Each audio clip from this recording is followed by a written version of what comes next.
This week on No Priors, we explore Replit and its new AI tool, Ghostwriter. Replit now has more than 22 million users and recently started a partnership with Google. With Replit, anyone from beginners to experts can quickly build and release fully functional live apps in seconds, now with the help of AI. Amjad Masad, CEO, co-founder, and head engineer at Replit, joins Elad and me this week on No Priors. Welcome. Thank you. Amjad, just to start, you were working as an engineer at Facebook. What made you decide to start Replit? My journey with Replit actually starts way back in college. I was really interested in programming languages, and I found it really difficult to just keep setting up the development environment. I didn't have a laptop at the time. And so I was like, why can't I open a browser window and start coding? Turns out nobody has done that. And I was kind of naive and thought I could probably try to do it, and got a prototype up pretty quickly. But my friends loved it in college. Everyone started using it. It was just like a simple web page with a text box and a button that says run, which is still kind of in a lot of ways what Replit is. But then that started me, a multi-year journey to actually build the first kind of in-browser sandbox. And at the time, we had a bit of a breakthrough. We were the first to compile Python, Ruby, and other languages to JavaScript. I open sourced that project. That got me a job at Code Academy. I was founding engineer there. And after that, I went to Facebook, and I was one of the founding engineers on React Native. We made React and Jest, Babel, and a bunch of tools that JavaScript developers use today. Our goal was to make mobile development as fun and easy and fast as web development, which I think we succeeded at. Towards the end of my time at Facebook, I just wanted to see what to do next, and kind of looked around and, whatever happened to this online coding space.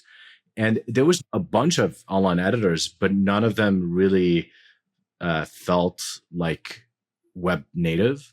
Like you can just share a URL and someone can hop in and code with you, kind of like how Figma or Google Docs work. And we decided to start in 2016. You have made a huge bet on AI as a company. Can you just talk about Ghostwriter and how it came about and the investment in this area? Yeah, throughout my career working on code that handles code, right? Whether it's at Code Academy for teaching programming, whether it's my own project, whether it's React and building the runtime around React Native, I always felt like our tools that were handling code, whether it's compiling it, parsing it, minifying it, all that stuff, we're very kind of rigid and very laborious. In a lot of ways, you're building sort of a classical intelligence system, very algorithmic, and a lot of heuristics and all of that. And I always thought that you can probably apply machine learning to it. And I started reading around whether anyone had done it. There was this seminal paper in 2012 called On the Naturalness of Software. And basically a bunch of researchers try to apply NLP to code. And what they found is that actually code can be modeled like any language. That's why they call it naturalness, is because, hey, code is kind of repetitive, like language. You can do things like basic Ngram model can actually start to generate code that is compilable. That had a huge impact on me. And every year or two while starting Replit, I would go look at the state of the art on ML on code, and nothing ever really worked all that well up until GPT-2. And you can take GPT-2 and fine tune it and try to make it write code, and it was kind of okay. But obviously GPT-3 was okay, it's here.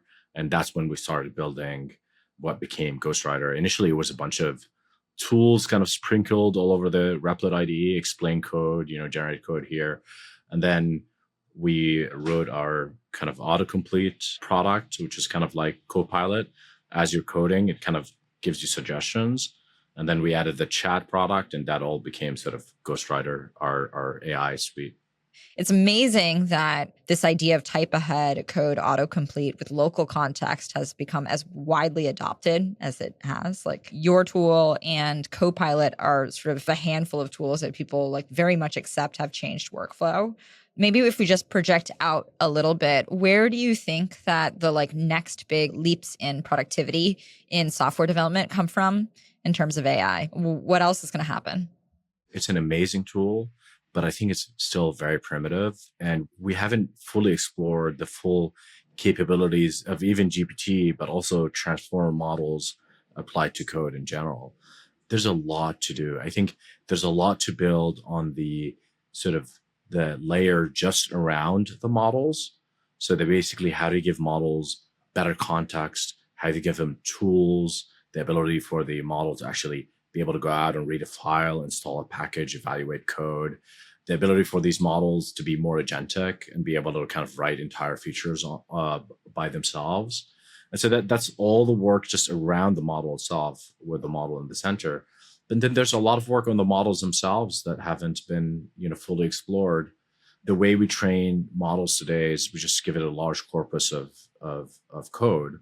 But you can imagine different ways of training models. And we've played around with different techniques at Replit.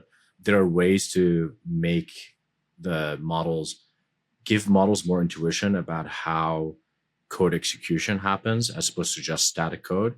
Because you're training them on static code, they understand the structure and syntax of code, but they don't really understand the semantics of code. So you can imagine a way to train models where you're not only feeding them code, but you're also feeding them the results of the evaluation of that code. You can imagine ways of training models not just to be good at code, but also be good at the editor, the debugger, everything that comes around code itself. And so I feel like we're in the very early beginnings of it. I think for professional programmers, perhaps it's like a marginal improvement. And like some people claim it's a huge margin. Based on our research of how people are using our products, we think it's 30 to 50% more productivity on coding itself. Obviously, there's a lot of things other than coding, such as debugging, deployment, meetings, being able to translate specs into code, and everything that we do just around the act of coding itself. AI hasn't touched yet, and I think it will touch every part of the software development lifecycle. I think that actually the people that are getting the most amount of value today tend to be the beginners, tend to be the people who don't have the skills typically to like start a startup. And we're seeing a lot of those on Replit. Just today, we've profiled an entrepreneur that has a $250,000 ARR startup in a few months, and they haven't, earlier this year, they didn't know how to code. And I think this is where most of the impact is right now. But I think if you project forward, those people will also get a lot more tools and going to get more productive, going to hit superhuman productivity. But the professional programmers, this is where actually you start to have that 2x, 5x, 10x multiple in productivity. What do you think is a timeline on that? Do you think that's a year away, 3 years away, 5 years away? I'm just sort of curious about when we both see really massive productivity gains, and then also when we move towards this more agentic world that you mentioned, where you have AI go out and do things on your behalf in terms of generating a set of features or grabbing up a package from somewhere or doing other things for you. My feeling is this is within reach, even in the current capabilities. Like if you hold constant the current capabilities, this is within reach in the order of, 6 to 18 months. We're in the demo era of GPT models. Right now, we're doing the hard work of building infrastructure on Replit. Like we are building this service that sits inside the container that embodies the AI in the development environment such that it can do things like go to the internet, like install a package, like read a file, write a file, start another project, get cloned, do all of that stuff. That's a lot of work. And that's not just one model, it's probably multiple models. And so within the current capabilities, there's a lot more to do on the infrastructure side. So I think we're within months of actually having really cool basic agentic experiences where you can give a high level task to a model or to an AI, such as build a login page, and for it to do a decent enough job to give you like a starting point for that. Now, if you try to project like the actual advancement in AI itself, increased context size, increased performance, better prices, potentially like even net new advancements or new ways of training code models, it becomes really hard to predict. Like I think software could fundamentally change in the next 3 to 5 years, where it looks totally different to someone sitting today and looking at it into the future. Maybe it looks something like programmers tend to be more like engineering managers, like even ICs. You're just like working with employees. And those employees are mainly AI, and most of the time you're reviewing code and giving instructions. and you're not actually like spending 50% of your time typing, it's hard to know. But I'm confident to say within the current capabilities, there's still a lot to do over the next 6 to 18 months. And then I guess one other thing that you have as a real advantage for your product is just you have such user liquidity, right? So you have, I think it's on the order of 22 million users or something in that range. And that's obviously can create an enormous feedback loop for training your own models, for reinforcement learning, et cetera. There's a paper that recently came out from Google comparing a very specific type of reinforcement learning through human feedback versus AI feedback, and it roughly netted out, right? You could start to use AI for certain tasks to effectively train itself. Like, how do you think about that in the context of code and sort of where you're heading? I think it's easy to overstate data moats. You need to be measured about that. I think the real advantage of Replit is actually just the platform, just the end-to-end platform. Because I think, you can try to build these code models, but without having the platform to be able to apply it on, to be able to get feedback from, it gets very difficult. But also, even if you just have a code editor or editor extension, that doesn't give you all the feedback that you would want, because you would want feedback from deployment. You would want feedback from execution of the code, and not just user feedback. I think user feedback, you're right, for RLHF type things, I don't think that's the real advantage. The real advantage is the end-to-end journey from the first line of code to the deployment, to getting crashes in production, to making edits, to all of that feedback cycle, which typically in most cases is divided between GitHub and VS Code and AWS and all of that. And the real magic of Replit is putting all of that together. And this is, I think, where we're going to get the kind of richness of training data that allows you to train over a large action space. And that's really exciting.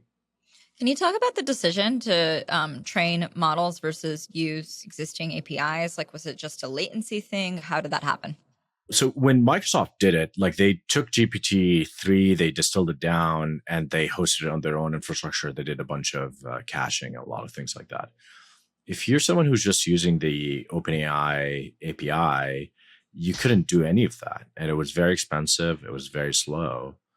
And even now, there's no completion models. Now, all the models are chat models. They're not going to be releasing any completion model going forward. And so if you wanted to build a completion-based product, it's actually fairly difficult to do it using commercial APIs. And we felt like we can make a model that's both cheap and fast and good enough for that autocomplete use case. And we found that the 3 billion parameter size is kind of the nice sweet spot where you get enough raw IQ from it, because like 1 billion felt kind of too dumb in a lot of ways. And it was going to be cheap enough and fast enough to host and be able to do a fast inference from. And it was a time after, the Chinchilla paper first came out and Llama had been announced, and the idea of just training them longer had just been in the air. And we're like, okay, what if we apply all these open source tokens on a smaller model? And then we applied some more tokens from Replit's data that gave us a 50% improvement over the model that we open sourced. So we open sourced the base model because we think that's sort of the ethical thing to do, because we trained on open source data and we want to give it back to the world. And it was state-of-the-art model, was better than most open source code models at the time, even things 20x its size. But the need for it came from a product need. Like, we needed to build that product. I think a lot of founders now see it as a point of pride or status to train a model. And the moment we put out the 3 billion parameter model, like 3 or 4 copycats came out of after that. And I'm not a fan of what's happening in the open source world where everyone's competing over these silly benchmarks.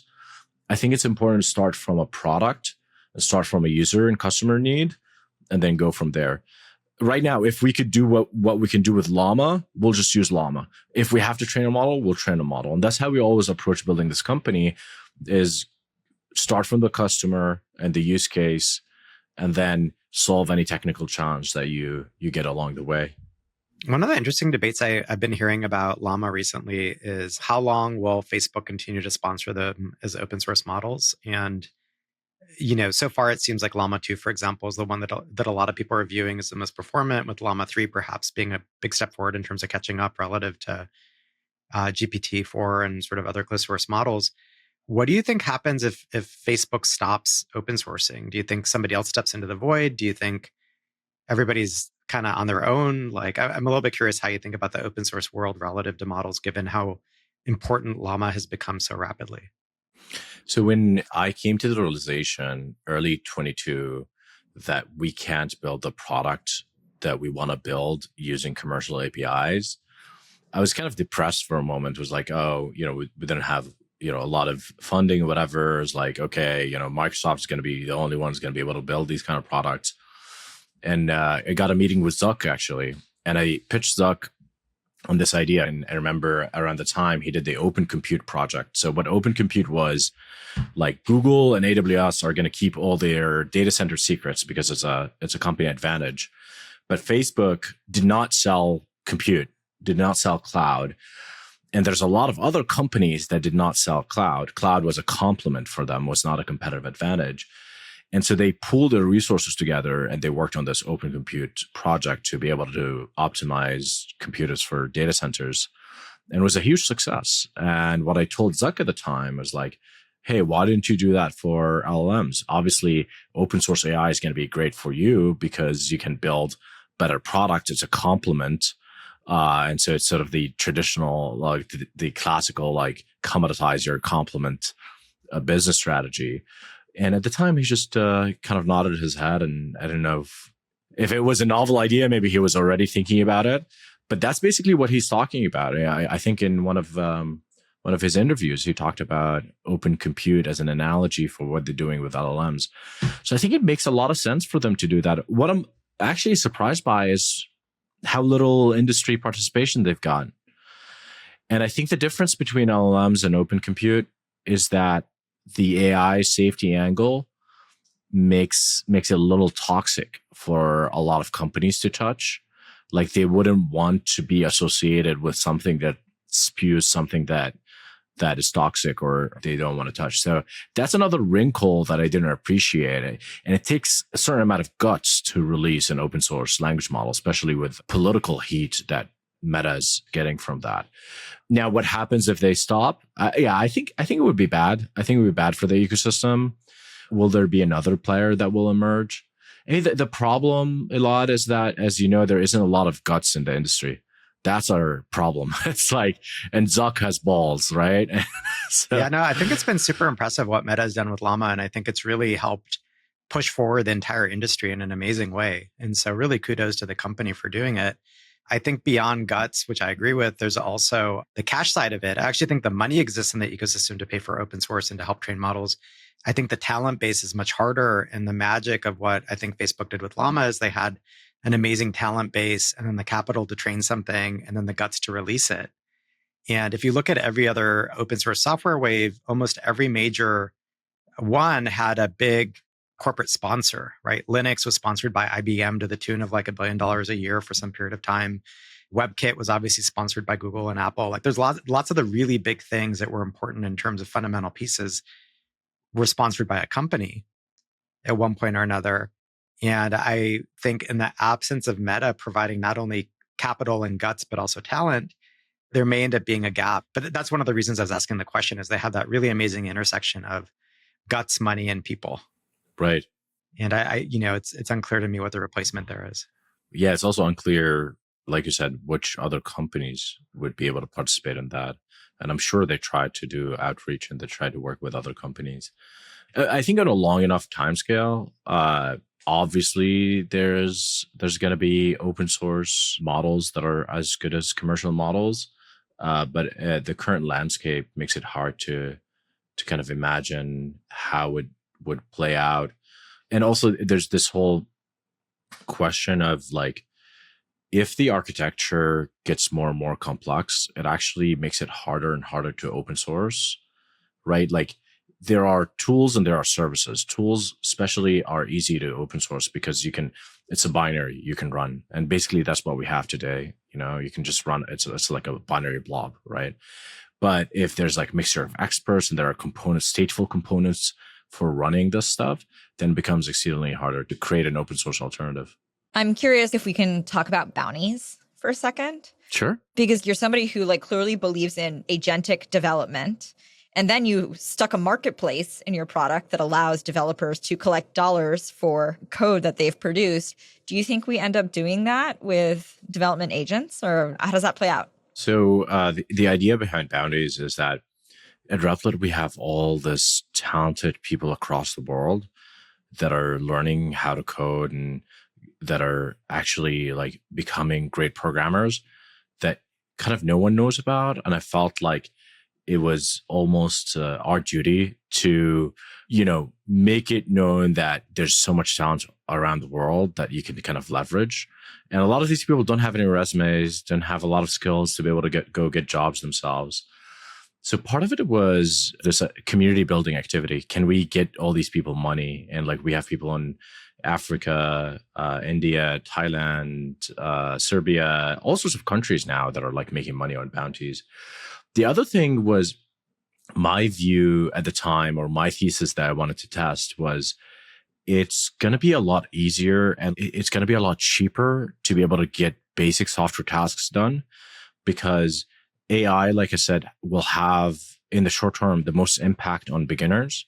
So beginners are actually getting a 2, 3, 10x multiplication on their productivity. You learn a little bit of code, and now you can actually build a product that makes 200K ARR. And so the idea was that, okay, how do we leverage this opportunity? How do we monetize it? And so, okay, human plus AI, a human who knows a little bit of code plus AI could actually be a really great developer. And so, yeah, turns out it was right. You can go to Replit and get a startup, a prototype for a startup or an MVP for a startup for as little as like $50 or $100 in some cases. My hope as well for Replit in general is that there is some kind of currency or way to transact built into the platform. And that was upstream of the idea of bounties. Bounties was kind of the first step into that direction. My view is that there's something broken about open source where the currency in open source is sort of stars, right? Like how many stars you get. And it's sort of a fake currency and it creates all sorts of weird side effects. We talked about how open source tend to be the most impactful open source projects tend to be corporate sponsored, right? But that doesn't really have to be the case. I think the software economy is missing some native currency for exchange of value. And open source is good and great. We want more of it, but also we want it to be sustainable and we wanted the people to be rewarded who are contributing to it. And then there are all sorts of things you can do with a platform that has concept of money and transactions built into that. So if your development environment and your deployment environment has a currency built into it, what kind of collaboration and ways of doing things does it unlock? One idea is that you sort of publish a module or publish a component or publish a service to the network, and you kind of price things per function, and I can sort of call these functions and be able to have a wallet in my application, be able to kind of spend money on the different functions and different databases, different services that I want to compose to create an application that someone can consume.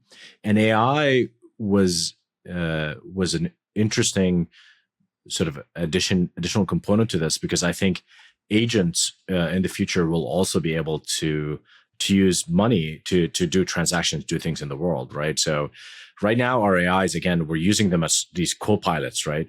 They're basically something that's helping you do some kind of action or task, whether they're predicting the next step. They're literally doing the auto-aggressive action. But what if we get to this place where we actually have these agents that can act semi-autonomously?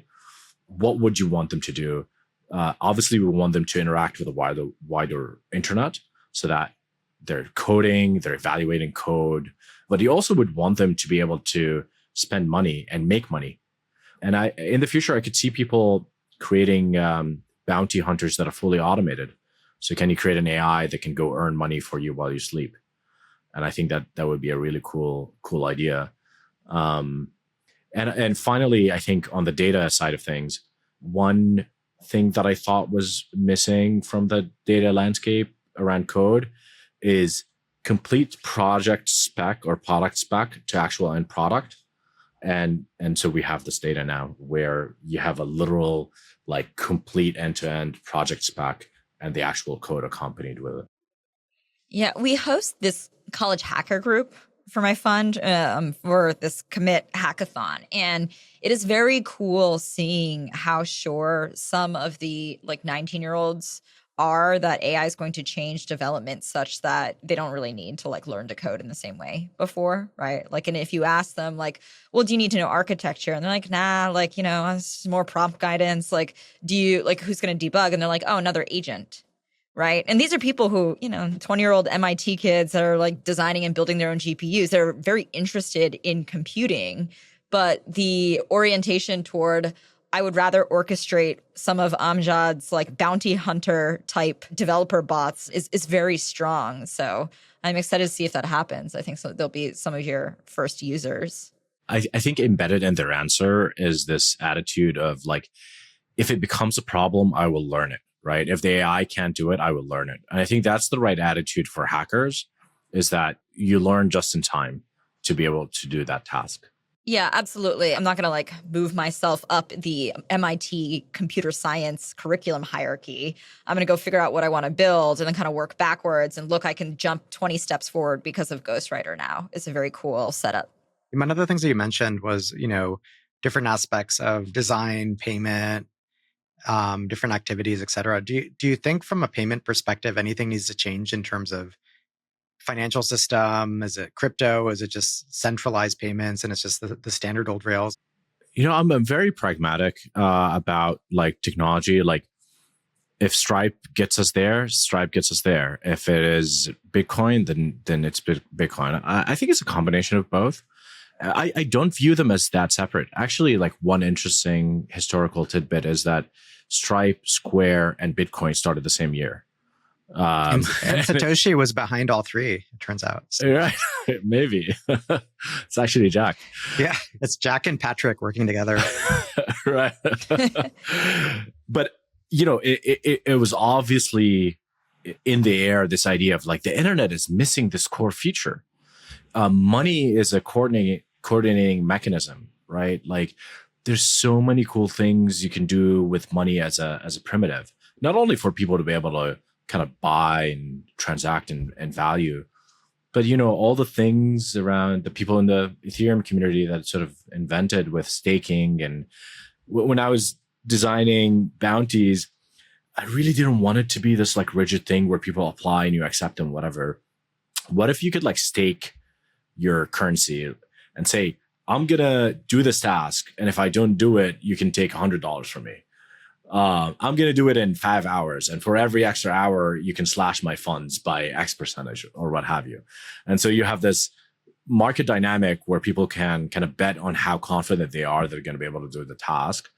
And then the coordination happens sort of semi-automatically because like the biggest bet, you know, takes that task and so on and so forth. So money could be a programmable primitive. And I think that's true. And it's really hard to argue with. You know, I think there are a lot of drawbacks to the current financial system and all the problems that come with it. I still believe, I think Bitcoin is going to be long-term the TCP IP of money, but there's going to be a lot of services that could also be Stripe and others and Square that it's built on that sort of rails. Cool. I think we covered a ton of ground. Thanks so much for joining us today. It was a really great conversation. Yeah, likewise. Yeah, thank you for having me. Find us on Twitter at NoPriorsPod. Subscribe to our YouTube channel if you want to see our faces. Follow the show on Apple Podcasts, Spotify, or wherever you listen. That way you get a new episode every week. And sign up for emails or find transcripts for every episode at no-priors.com.